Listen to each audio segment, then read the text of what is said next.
Kalau tidak salah, Lenin pernah mengatakan, kalau mau menghancurkan suatu negara, pertama hancurkanlah mata uangnya. Mau dolar berapa ribu kek, selama Purbaya bisa senyum, tenang aja, nggak usah khawatir itu. Kan kalian di desa-desa nggak pakai dolar.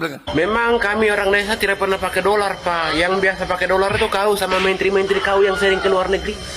Tapi asal kau tahu, biji satu, kami di desa tidak pakai kuda atau babi untuk transportasi. Kami juga pakai motor mobil yang BBM-nya dibeli pakai dolar.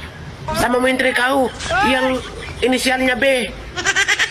Gue tuh menyesal dengan sangat berat memilih Presiden Prabowo. Karena apa? Gue tuh nggak tahu konsekuensinya bisa jadi seperti ini. Kita menghadapi masalah dari 3 lembaga keuangan internasional, Fitch, Moody, MSCI. Kita mengalami capital flight karena kebijakan MBG. Kita itu mengalami permasalahan ekonomi seperti ini dikarenakan gue salah pilih presiden. Aduh. 14 Februari kemarin itu tuh memperingati hari salah coblos nasional, guys. Udah tahu kan? 2 tahun yang lalu kita keluar-keluarnya kayak gimana? Untuk membela salah satu kandidat sebagai dia tuh calon presiden dan calon wakil presiden. Dan pas dia menang, dia sudah menjabat ini ya kan, dia sudah menjabat 1 tahun lebih. Dan apa yang kita rasakan? Tidak sesuai dengan harapan kita, guys. Tidak sesuai. Halo cuy, kalian pernah ngerasa gini nggak? Ngelihat tempat jualan, tempat makan yang sepi gitu, lalu mikir, beli kasihan sepi. Lalu pas datang makanannya, kalian makan, langsung di kepala kalian tuh, oh pantaslah sepi. Sama kayak orang-orang yang gini nih, kasihan 3 kali kalah terus, coba sekali ini pilih Lalu pas sudah kepilih, menang, sip, pantas kalah mulu. Sering tuh Allah udah kasih tahu ke kita, pakai pertanda apa gitu ya. Tapi emang manusia ini ngeyelan ya. Nggak semuanya itu soal jatuh bangkit lagi, gagal coba lagi sampai berhasil. Ada juga case lain yang dikasih tanda, dikasih kode untuk stop, untuk berhenti gitu. Karena nggak semuanya itu ujian untuk dilawan, untuk diselesaikan. Bisa jadi itu peringatan untuk ditinggalkan. Jadi kayak gini, aku di sekolah belajar tentang the word inflation dan juga baca buku tentang uang. Jadi barang-barang yang masuk ke Indonesia itu dibeli dengan uang dolar. Misalnya nih bensin, Indonesia kan beli bensin atau minyak impor dari negara lain ke Indonesia. Nah itu belinya dengan uang dolar gitu. Jadi BBM bisa ikut naik, barang-barang kayak obat-obatan, susu, roti itu harganya ikut naik karena bahan bakunya banyak impor dari luar negeri using dollar. Harga pupuk naik. Kenapa? Karena bahan bakunya itu impor. Jadinya petani itu ngeluarin modal lebih mahal. Otomatis harga beras makin mahal juga. Jadi artinya jika rupiah melemah dan dolar naik, itu akan sangat berdampak ke seluruh rakyat Indonesia, mau di desa ataupun kota, walaupun mereka tidak pakai dolar. Thank you. Aku ki ndukung Prabowo Gibran ki jan kurang keras piye lho mbiyen. Tak rewang geger karo tanggoku sing mendukungnya Ganjar Anies bis biasa kuwi ning kampung kuwi iki percaya apa ora. Saking kerasku lah ndukung Prabowo Gibran.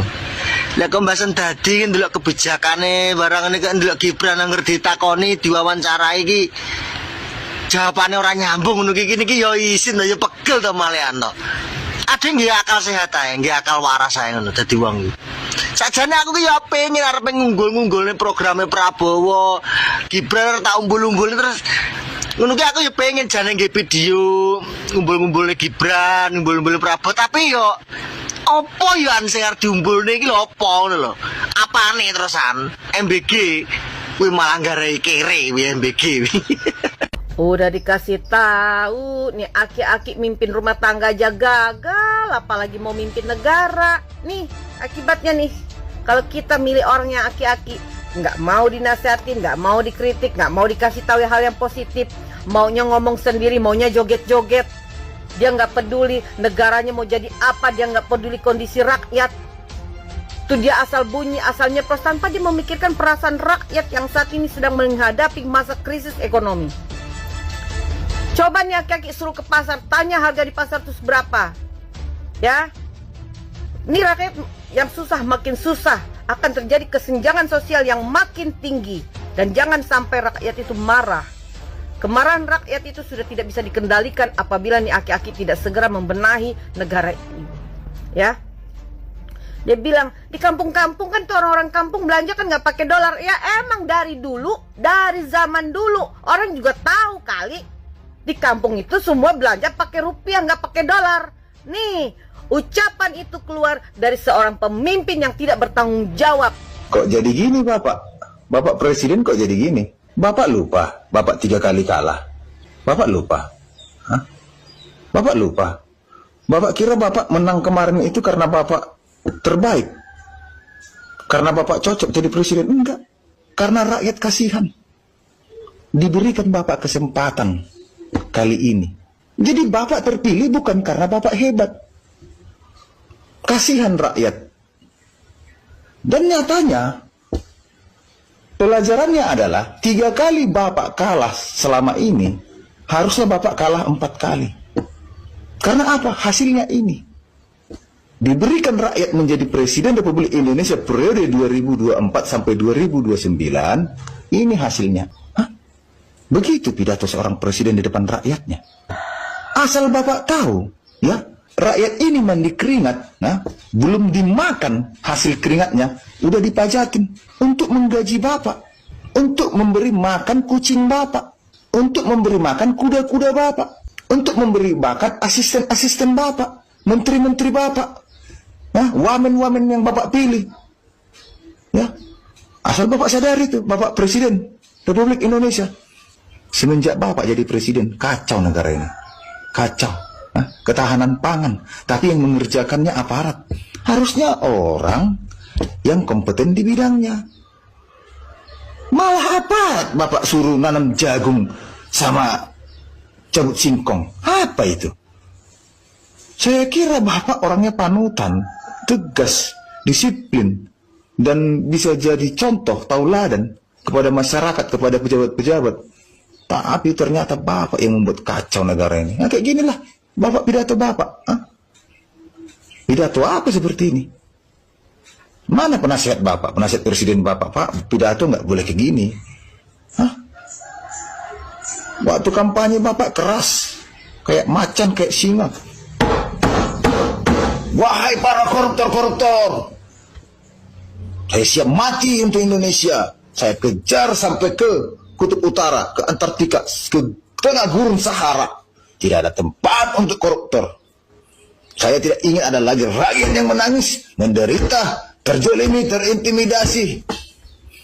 Itu banyak itu di seluruh Indonesia. Sekarang lagi digeprek-geprek aparat, diusir dari rumahnya, dari tanahnya.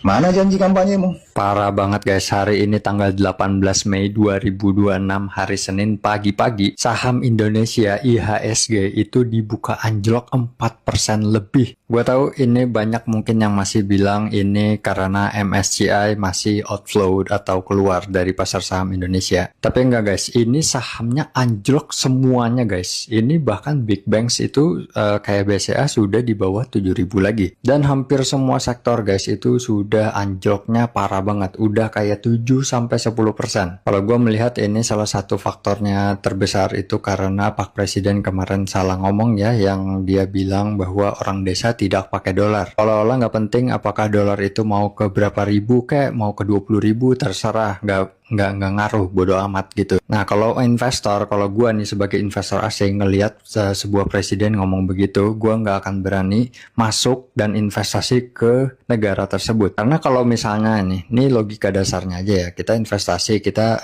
return berapa sih kita mengharapkan, misalnya kita mengharapkan 7% misalnya ya di saham Indonesia. Tapi apa gunanya kalau seandainya mata uangnya juga tergerus sebanyak 7% misalnya, ya itu otomatis tidak ada hasil. Dan pelemahan mata uang itu sangat berbahaya bagi sebuah negara guys, karena itu menyangkut banyak sekali sektor, apalagi pelemahannya itu signifikan. Ya gue kecewa banget sih karena ini kepala negara sendiri yang ngomong begitu seolah-olah tidak mengerti ekonomi sama sekali. Dan sebenarnya hal-hal seperti ini akan memberatkan bawahannya sendiri seperti Menteri Keuangan dan menteri-menteri lainnya untuk menjaga stabilitas nilai tukar mata uang rupiah dan bursa saham kita. Ya, tapi mungkin ya dengan anjloknya bursa saham Indonesia ini mungkin akan membuka sedikit pikiran dari Pak Presiden dan evaluasi lagi cara berpikirnya. Karena bursa saham itu juga salah satu cerminan dari ekonomi sebuah negara. Dan gue juga berharap Presiden itu benar-benar melihat nilai tukar rupiah ini sebagai hal yang sangat krusial karena ini menyangkut semua hal.